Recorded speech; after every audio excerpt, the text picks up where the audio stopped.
Namaskar. Welcome to all of the viewers of Bharat Media. We are really, really happy that you are with us today. Welcome to this show called Stars Aligned. And I have a very, very, very special treat for you. And here's why I'm telling you it's a very special treat. Because usually when we introduce you to the personalities on this show, they are usually proficient at one thing and they've accomplished one big thing in their lives, sometimes two things.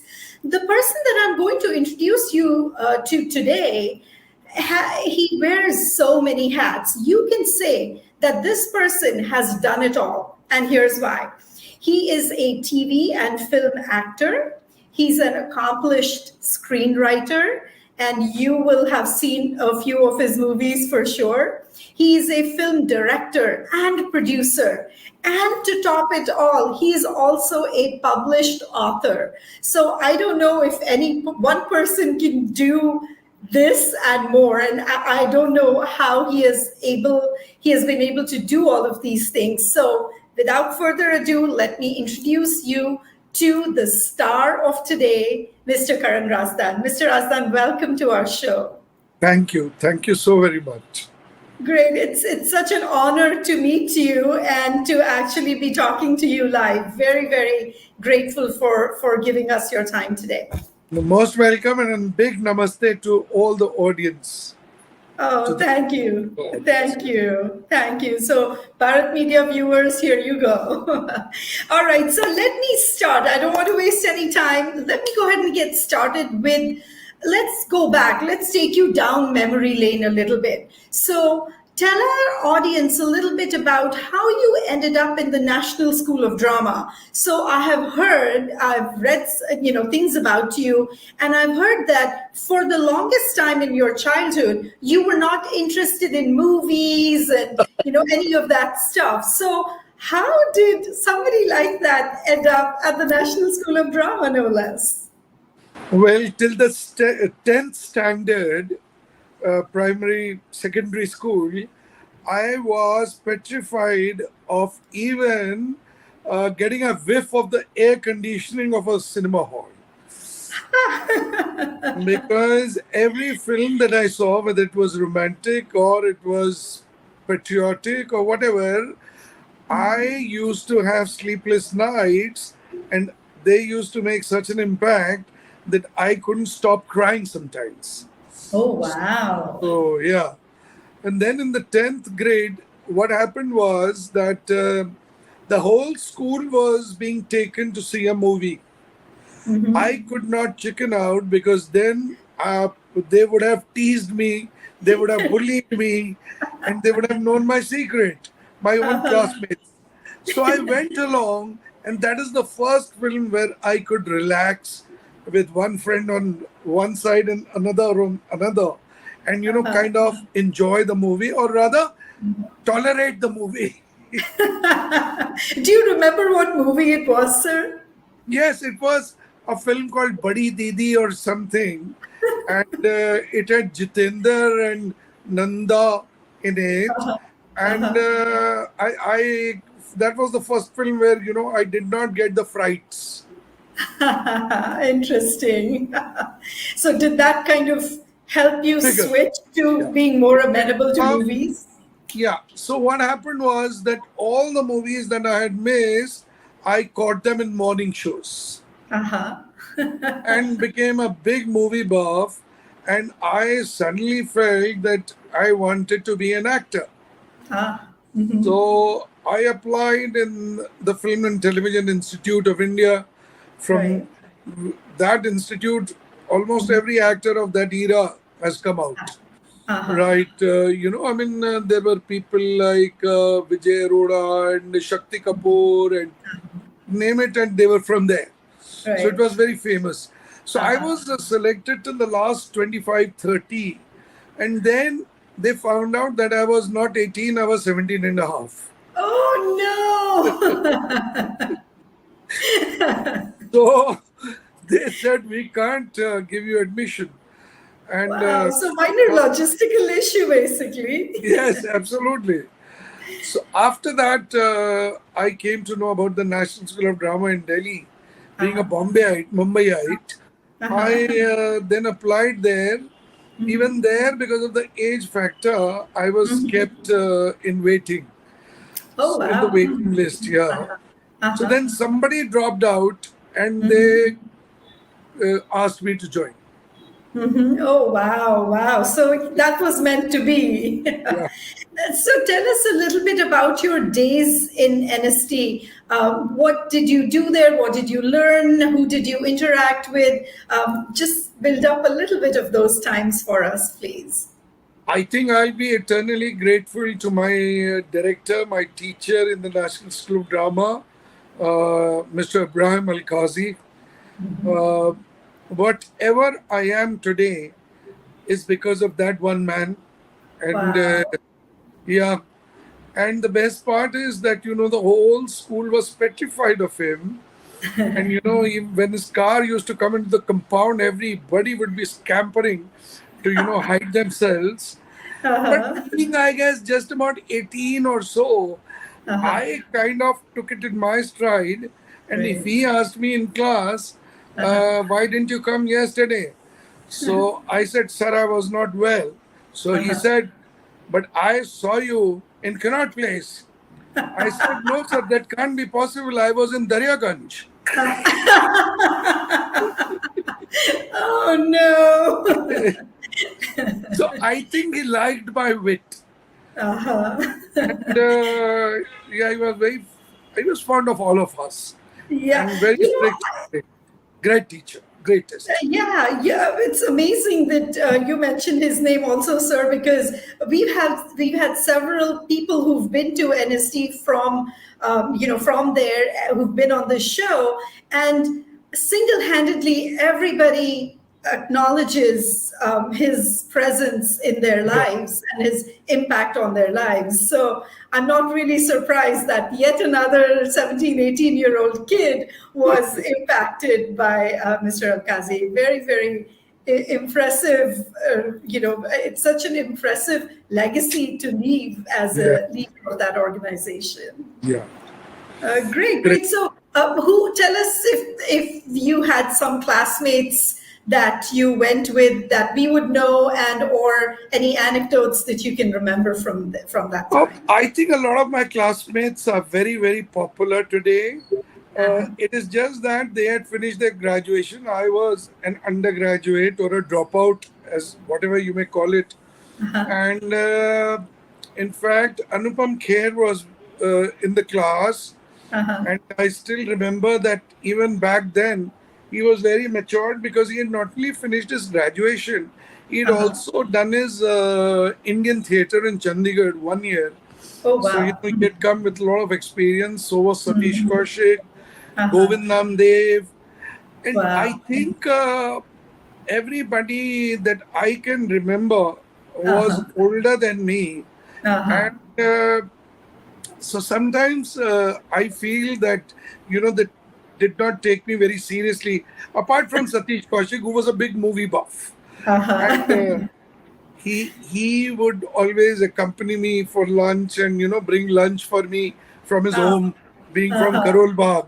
And Uh-huh. yeah, so that was very nice. There was Kavita Chaudhary, Anita Kanwar, and yeah, Anand Desai. There were a lot of people Yeah. who are today very established. Yeah, yeah, a very well accomplished class for sure. Yeah. Cool, cool. Great. So take us now to I have to say, I'm such a huge fan of Rajni, and I will tell you why I'm a fan of Rajni, sir. I was young at the time when I watched that, and I had never seen anything like it before on Indian television. Mainly because as a young girl who was always rebelling against things with her own parents, I felt like there was one role model that I could see for me that I could emulate in her bravery, in her courage, in her standing up for right versus wrong, and things that most Indian people would always just take for granted. She would fight against that, and that was a very impactful, again, age for me also. I was just coming into my teenage years and felt very strongly about the fact that here is this one role model who is just amazing. So thank you for, giving the world and giving Indian audiences Rajni. That was just an amazing show. Well, I did a couple of films after I came back from the National School of Drama, but I wasn't very happy with the roles. Though I'm in Disco Dancer and Zara Si Zindagi and Kasam Paida Karne Wale Ki, they were huge hits, especially the ones with Mitunda. But I wasn't too happy, and I used to write in college, the 2 years that I spent in college before dropping out.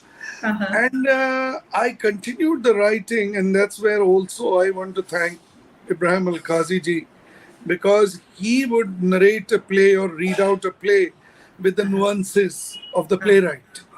So I got into writing, and Bashu Chatterjee, who was a hugely successful director in the mid-80s, he gave me a call and he said, I've heard you write, and we want to make Here's Lucy. Now, Here's Lucy was a very popular show, and perhaps the only English show that we would see on our televisions back then. Yeah, back then. So we started writing a comedy. He'd already made a kind of a pilot in which there was Padmini Kolhapure playing Rajni.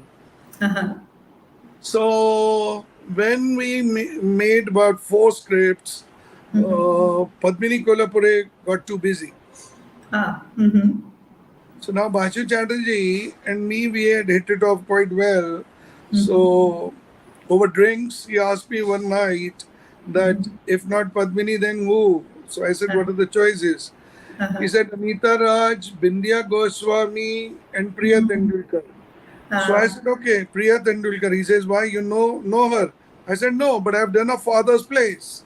So he put Priya, and the rest is history. Yeah. And the first 8 episodes have canned laughter because we were trying to make Here's Lucy. Right.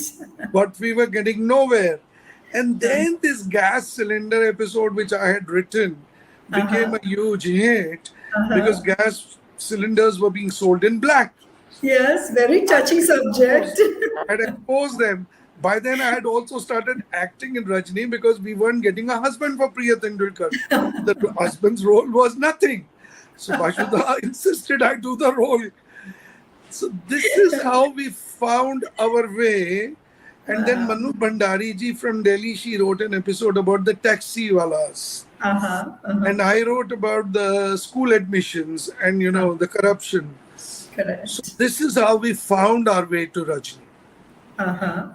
What a fantastic story, and it's just such an interesting way that it all just came together and it clicked. It hit the audiences in such a beautiful fashion. So yeah, that's amazing. And then you had another very famous serial. It was called Tehqiqat, which was again a very, very big hit and very popular. I remember that one too. Just some amazing work that you did right off the bat at the start of your career, I would say. Would you agree that you got some really good opportunities at that time?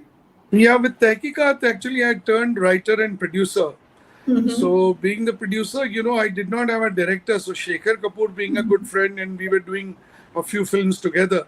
So Shekhar said, let me do the pilot. So he did the pilot, and then he went off to do the background score for The Bandit Queen. Oh, okay. Right, right. Now I was once again left without a director. So I went to my lead artist, Mr. Goldie Anand, Vijay Anand ji. And he was one of the famous directors, I grew up watching. Guide, Jewel Thief, and Johnny Mera Naam, and whatnot. Yeah. So I said, okay, Goldie Saab, please take over. So he said, you take over. So I said, why? He says, writers make good directors. Ah, okay. So I took over. What was the logic there? Why did he think that writers made good directors? That was his observation in the film industry. And he thought that I had it in me to become a director. So he is responsible for me today making Hindutva. Wow. And all the films that I have. Yeah. So you basically had not directed anything before, and you just jumped in the deep end of the pool. Yeah. And he had promised me he will help.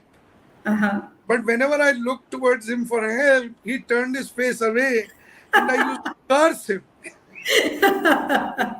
Later, I realized that, even at the cost of the show and him being the main lead, he was willing to take that risk only because he wanted me to truly grow. Exactly. Yeah, and that's the best kind of teacher. Yeah, who allows you to do that. Ever grateful to him. Yeah. Oh, that's fantastic. What a lovely story.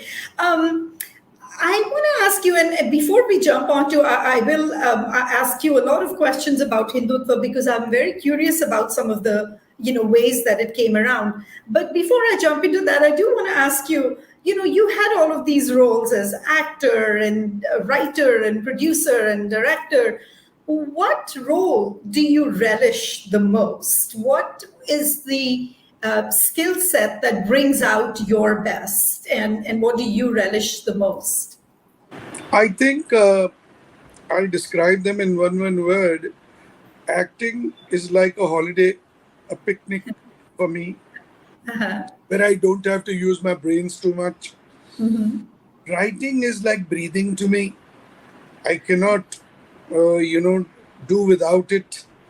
And direction is once again like a big outing that I've organized where I have a lot of fun with a lot of people.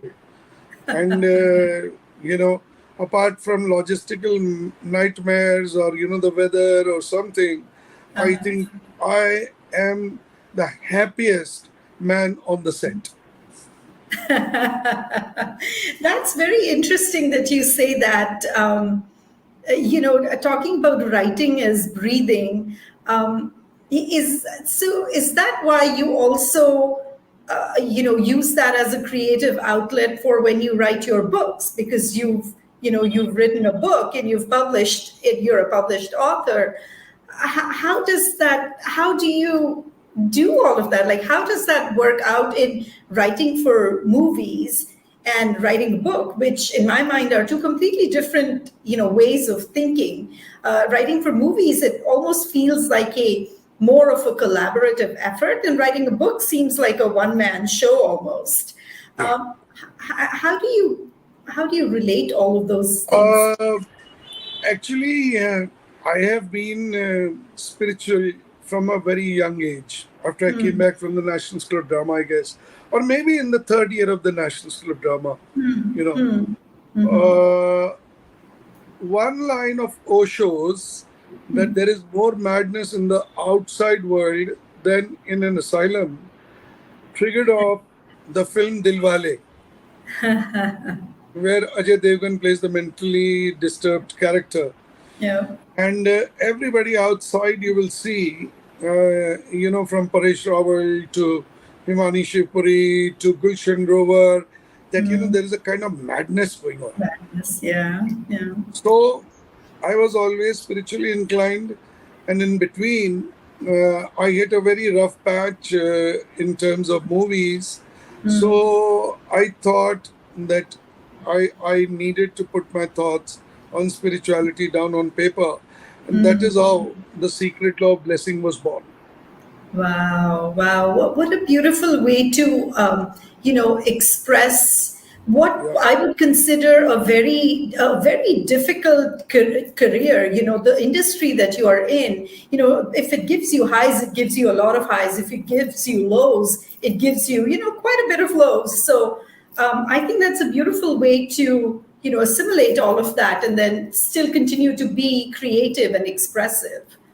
Um, Yeah, that's I mean, in spite of all the shows, which were very popular, my last show being Ina Meena Dika with Reena Roy, Anita Raj, Asha Sachdev. uh-huh. And, it was a comedy. And there were several other shows which I wrote. Kisse Mia Bibi Ke is one of my favorites because Ah, Priya and me played marriage counselors come lawyers. yeah, yeah. So that was very interesting. And Dilwale, Diljale, Deewane, Kayamat, and Trimurti, and all these movies, Dushmani. In Right. spite of that, you can hit a low because in freelancing, I think that is very possible. Ah, okay. And I was trying to heal myself by writing The Secret Law of Blessing. Yeah, yeah. And did you feel like you got that catharsis that you were looking for? 100%. Oh, great, 100%. In great. fact, I have counseled at least 100 people after, Uh-huh. the book was published and they got affected by it. Uh-huh. Wow. Well, I have to admit that I have not read that book, but when I found out about it, I've already put it on my reading list. So it's definitely going to be very, very soon for me too. I've heard that it's a very life-changing book for a lot of readers. Uh, Yes, it did prove to be quite life changing. In fact, some of the readers are still in touch with me. uh-huh. So Yeah. that says a lot. I think I really wrote it from a deep hurt within, trying to heal it. And thereby, the way I was healing it, I was sharing it with the reader. Right, right. What a beautiful way to, universal, send the healing vibes out. That's just beautiful.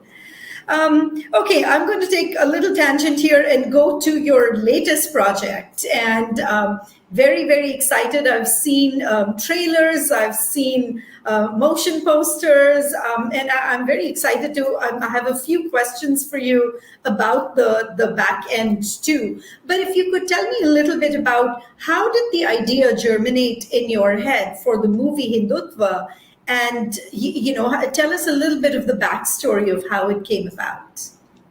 If you see the dialogue in the trailer कि जब एक मुसलमान खुद को गर्व से मुसलमान कह सकता है Christian that is not there, it's in the film. Christian फख्र से कह सकता है कि मैं क्रिश्चियन हूँ. तो जब एक हिंदू कहता है तब जो Yeah. है सेक्युलरिज्म का सवाल क्यों पैदा होता है.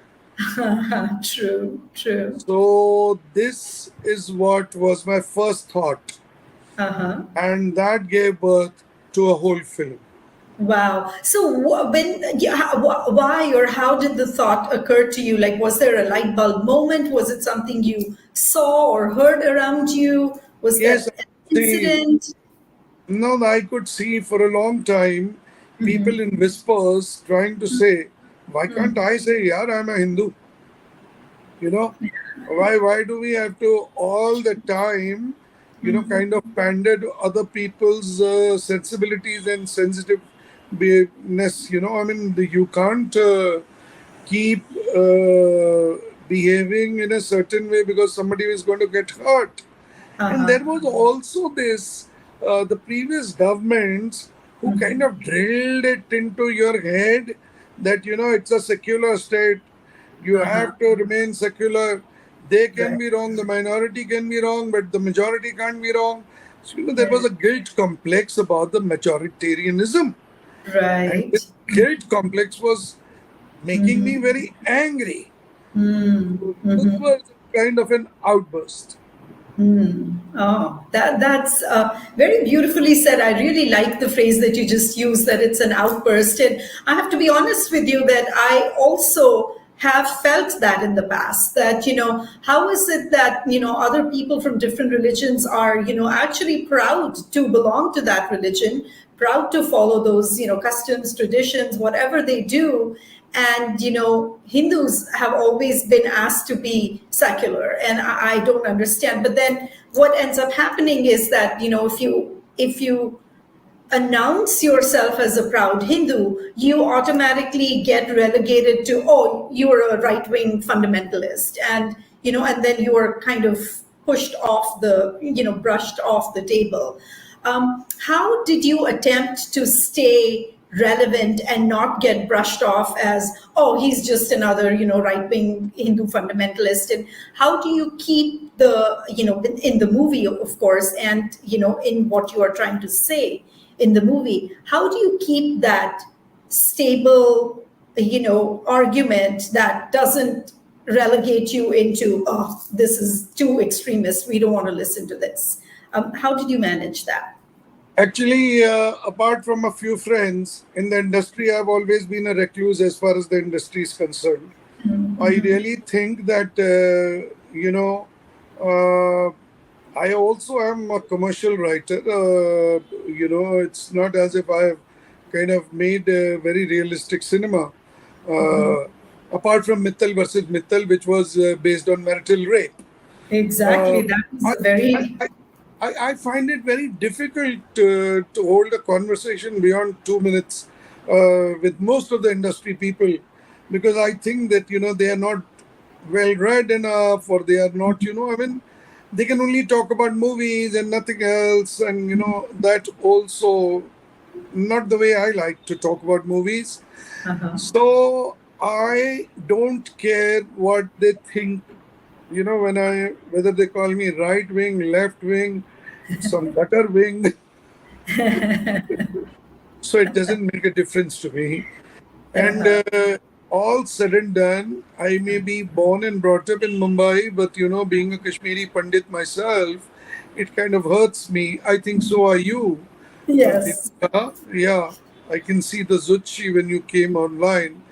So, and strangely enough, half of India thinks I'm Muslim because of the Razdan Zah not being there in India. Ah, interesting. So, बड़ी अजीब सा जीवन जिया है मैंने, जहाँ के आधे लोग समझते हैं मुसलमान, आधों को पता है कि दरअसल मैं करण रहना होता अगर राजदान ना होता.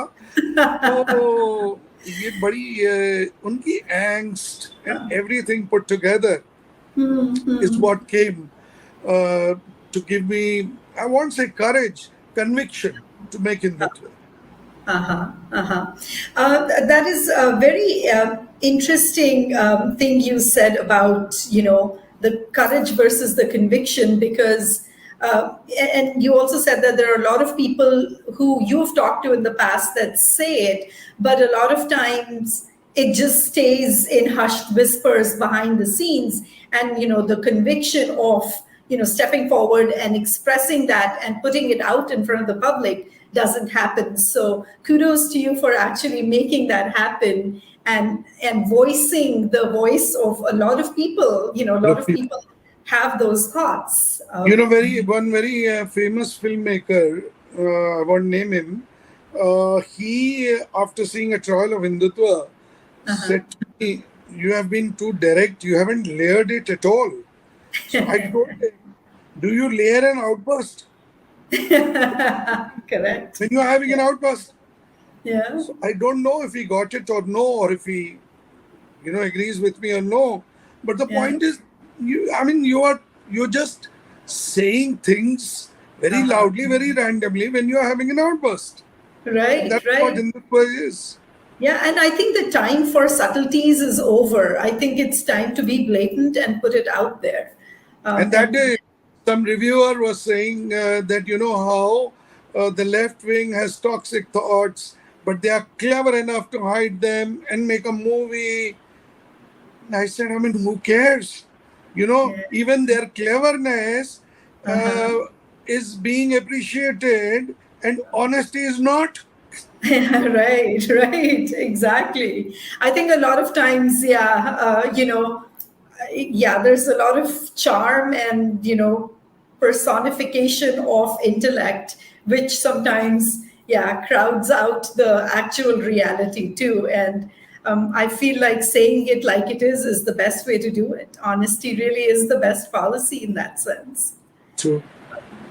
Great, great. I want to ask you, there are a lot of, I talk to a lot of people as part of what I do. And, people tell me, Hinduism, it's not a religion, it's a philosophy, it's a way of life. What does Hindutva mean to you, sir? How did the title come about, and what were you trying to put out there via the title of the movie, of course, but also I want to ask you, Hindutva per se, what does it mean to you? In one word, it means Vasudhaiv Kutumbakam. That, this whole world is one big family.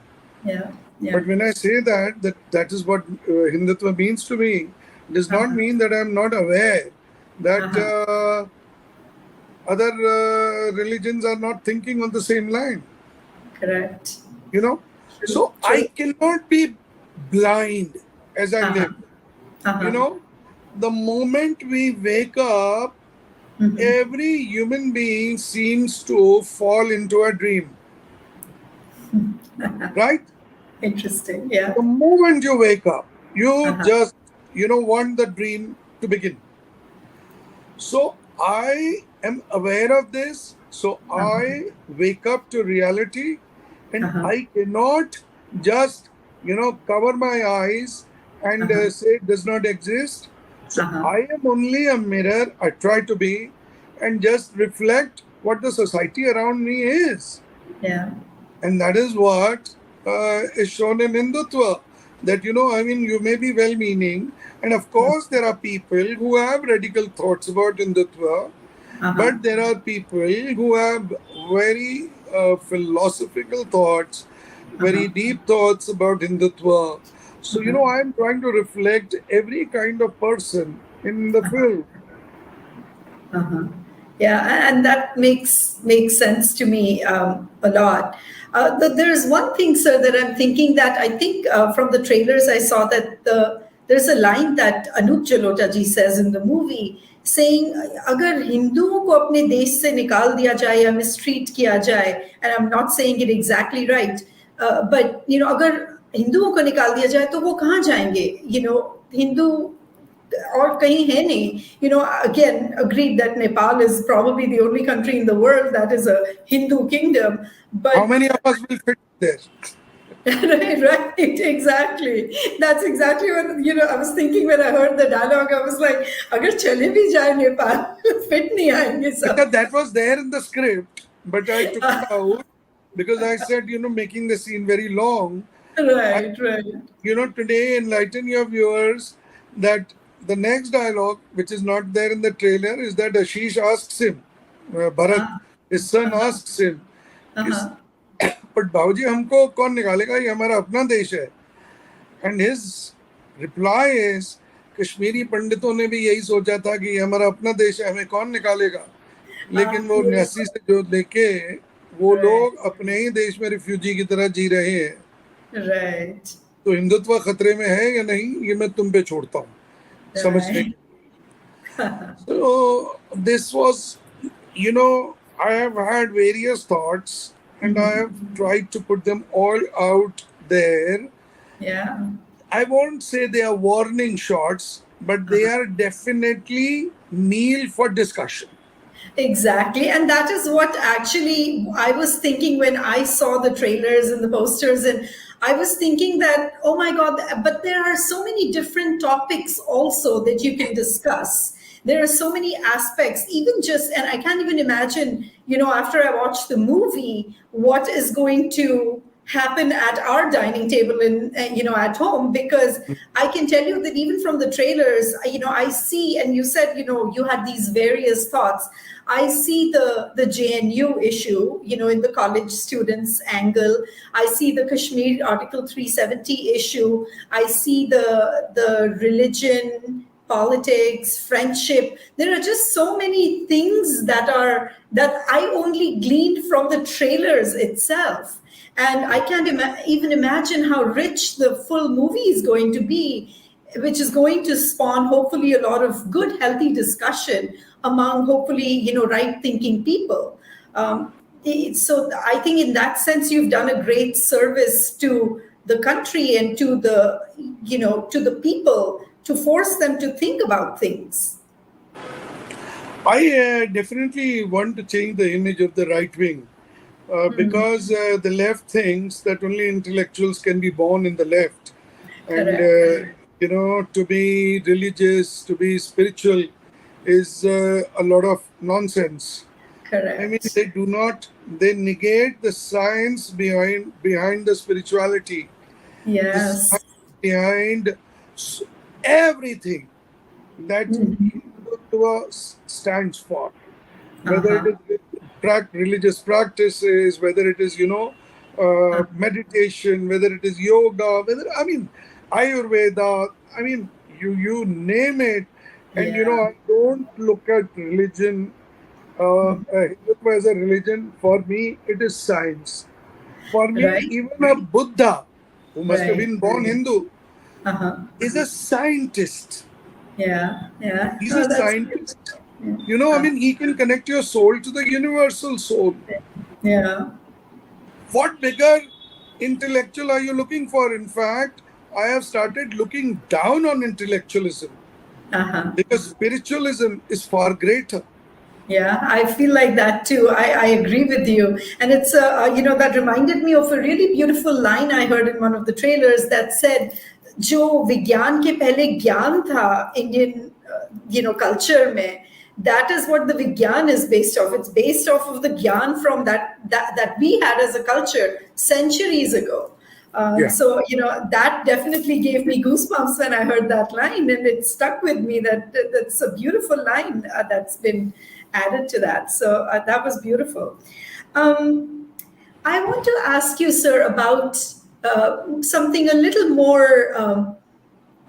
Again, not as deeply philosophical, something about the characters in the movie, and how did you pick the right actors to play those characters? We have some really well-known people from the TV and film industry. We have Anup Jalota ji, which was a surprise to me, and then Govind Namdev ji, obviously very established actor, and then we have Deepika, which that was an interesting piece that I saw. That I was like, oh, that's a blast from the past. Yeah. So how did these actors come together for the characters that you had written and played in your head? You know, there is this famous line of Rumi that what you are seeking is also seeking you. Right, that's right. Yeah. I think that is how the casting of the film happened. I was seeking a perfect kind of casting, Uh-huh. and they found me. Wow. It was just meant to be. I mean, Ashish is such a blessing. So is Sonarika, and Yeah. so is Ankit Raj. Yeah. And Anup ji told me once at his house that I want to produce Hindutva. So I said, that is not possible. I already have producers, including my own self. So I thought about it. Sorry. I thought about it, and there is a small part of a pujari, pandit, bhajan singer, whatever you may call it. Uh-huh. He's not a bhajan singer, he is a pujari of a Right. temple. And I thought playing Ashish's father, he is quite apt for it. And Right. then I wanted Hema ji for the Guruma role. Ah, okay. But during COVID, uh, Ramayana was telecast once again. Ah, okay. So my PR, Himanshu Junjunwala, he Uh-huh. told me, what about Deepika ji? So I said, Yeah. okay, please, can we meet her? And Uh-huh. will she come to the office? She came, we met, and it was pat. Yeah. I found my Govind Namdev ji has always been in my movies, even Uh-huh. earlier. So it wasn't difficult casting him. But Right. that's how it all came to be. Right, right. And obviously, these actors that you've picked and selected do come with some really good credentials behind them. So, there is legitimacy to what when I saw them on the screen, I felt like they were the right picks for the character for sure. Because Ashish has already played Ram in Siya Ke Ram. Correct, correct. She's been, Sunarika has been Parvati in Hmm. Devanga Dev Mahadev. So, Correct. I mean, everybody, and of course, we have Sita Ma in Uh-huh. Deepika Chikalia, and now she is Correct. Guru Ma. Right. So, yeah, and Anup ji has this Bhajan Samrat Yeah. image. So I Agree. really feel that I really found the cast, or the cast found me. Beautiful. Tell me a little bit about, when you were shooting and during the process of, crafting the entire movie. Um, did you find that you came up with any kind of roadblocks, either creative roadblocks or logistical roadblocks that you had to, think through and sit back and be like, okay, what am I going to do about this? Or did you have anything like that, or was it smooth sailing the whole time? There is a very beautiful ashram in Rishikesh, Parmarth Ashram, and I wanted to shoot inside it. Uh, So my wife Aarti, she reminded me that Subhash Ghai and his wife Rihanna ji and Aarti, they had uh-huh. gone to the Kumbh in Allahabad, where they Okay. had met the chief head, Muniji, Uh-huh. Swami ji from the ashram. So she Okay. said Subhash ji knows him well, I think, because he had invited all of us. So I Okay. called up Subhash ji and I said, ये हो जाएगा. So Uh-huh. Subhash Ghai, they just called up. There is this Sadhvi Ma, Uh-huh. Uh-huh. and he said 5 minutes में तेरे को phone करेगी. And she immediately called, and I said मुझे अंदर भी शूटिंग करनी है. बस Wow. फिर एक बार उन्होंने दरवाजे खोल दिए, फिर तो धमाल ही था. We had Right. permission till 10 o'clock in the night for one scene, which was very crucial, Uh-huh. and we shot till 3:30. Wow. Next day, not many people were talking to me because I must Uh-huh. have disturbed their sleep. But Uh, got the scene right. And then Muniji felicitated me at the Ganga Aarti, uh-huh. and he gave me a small sapling of Rudraksh. Oh, And wow. he spoke about Hindutva, and he said, एक दिन यहाँ हम पर्दे पे दिखाएंगे हिंदुत्व सबको. So I mean, it was Uh, nice. It was very nice. yeah. It's interesting how, sometimes doors open very easily for people, and when you're trying to do the right thing and when you have the conviction of your ideas and thoughts, things Yeah, just happen. So that's what it very true. seemed like. वैसा ही Yeah, हुआ. yeah, yeah, very true. Yeah, yeah, beautiful.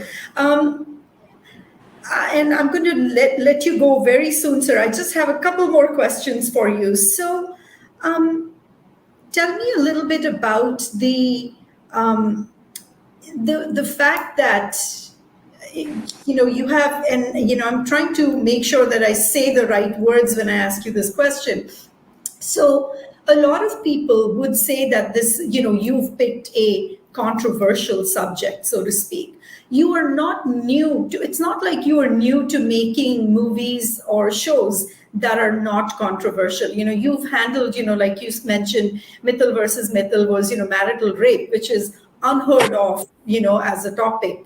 There are, I felt like Rajni was, at the time extremely, new and, so to My speak, controversial. girlfriend was extremely Girlfriend controversial. was People thought. exactly right, girlfriend. And I would say even your movie Umar, very, very beautiful, poignant, but what a topic, a topic that a lot of people, don't think about and don't even pay any attention to. So, it's not like you're new to controversial topics.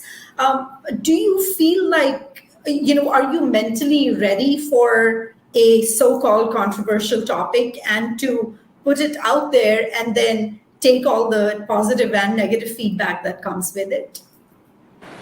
Right from Rajni,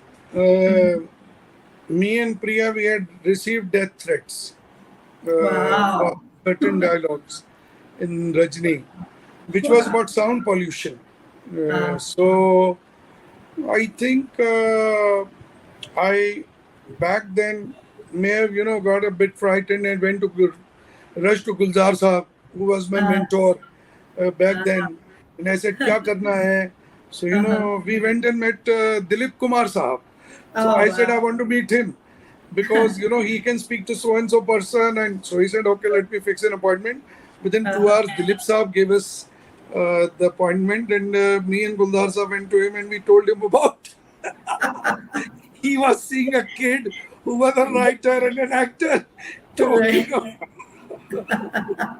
I wonder how he must have felt. But yeah, he sorted out the problem for me, and Wow.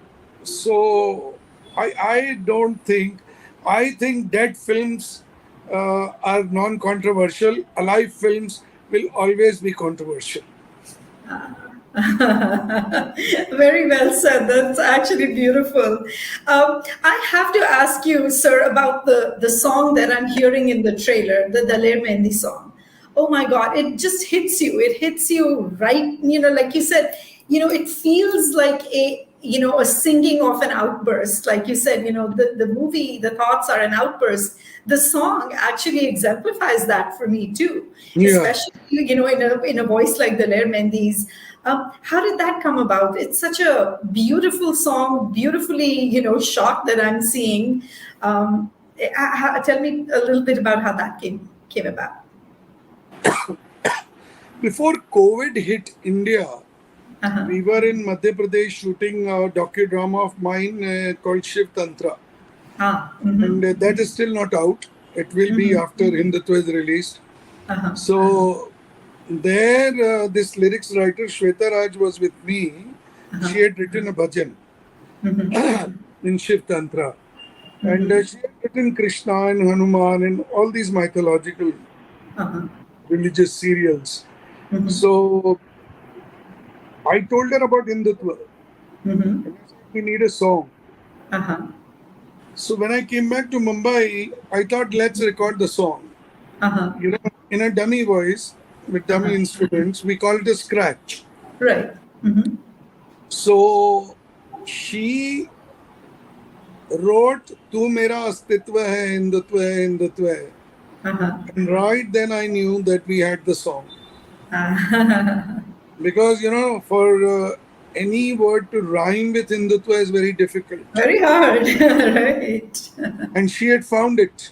Uh-huh. Then Right. she introduced me to my music director, Ravi Shankar. Uh-huh. And, we recorded the scratch Uh-huh. one day before the lockdown, the first lockdown Oh, in wow. Yeah, India. yeah. Mm-hmm. Mm-hmm. And then during the lockdown, Anupam Kher Uh-huh. sent me birthday wishes on a video because nobody was allowed to meet anybody. Right. So the previous year he had come home. So Uh-huh. this year he sent me those greetings on the video. Uh-huh. And I just for, the heck of it sent him the song as a return gift. Uh-huh. He called me within 7 minutes and he said, Uh-huh. I want to see a video put to it. Ah. I said, nee, Anupam, during COVID, koi kaam nahi karega. Uh-huh. He said, nahi, don't. And Mr. Bhatti on Chitti, you told me one shot is not possible. Your cameraman is telling you. But it became possible. It became a poster. It is that. Tu abhi aisa mat bol. So he's always been dominating. So I asked some people in Pune who were into editing and also, now engaged in a home. I said, Kar paoge? So they picked up shots from the internet Ah, okay. and Wow. they made the song live. Uh-huh. That I sent to Anupam, and slowly that is what my partner saw. So Anupam's his own, contribution to the film cannot be denied. Today, even Satish Kaushik, when it comes to the release, to the promotion, his contribution cannot be denied. And of course, I'll be eternally grateful to Satish Kaushik and to Subhash Gaiji, who's like an elder brother to me, that, they came for the music launch and spoke so much. Oh, wonderful. Wonderful. It's wonderful how, again, like-minded people are just coming together and helping, make this a success. And obviously, I wish you the very best. And I know it's going to be fantastic. I myself can't wait to watch it. So I'm super excited about it. One last question before I let you go, sir. If there was one thing that you wanted your audience to walk away from, after watching the movie, what would you want that one big thing to be? What's the one big learning that you want to impart to the people who do watch the movie? Keep your eyes open, but keep your, what shall I say, your hate in check. Yeah. So they will have to, live with that. You hate ultimately kills you more than it kills the other person. True. So I don't want hate to spread. I want awareness to spread. Yeah, that's very beautiful. And you said keep your eyes open. I almost want to say keep your hearts and minds open too, because that is what humanity is all about. Let's all try to be humans over and above trying to be from one religion or another, this, that, and the other. If we can just all be humans together, that would make this world such a better place. And very true. Yeah, and I love your message about hatred. And hate, like you said, it kills. And what better way to express that than in this movie that you have. So congratulations, sir, on yet another great production. I can't wait to watch it. And we thank you for all your contributions to Indian television and cinema, and hope you continue doing great work and we get to enjoy the amazing work that you do. Thank you, Deepika. Thank you so very much. Great. Thank you for your time today. We really appreciate you coming to our show. Namaskar. Namaskar.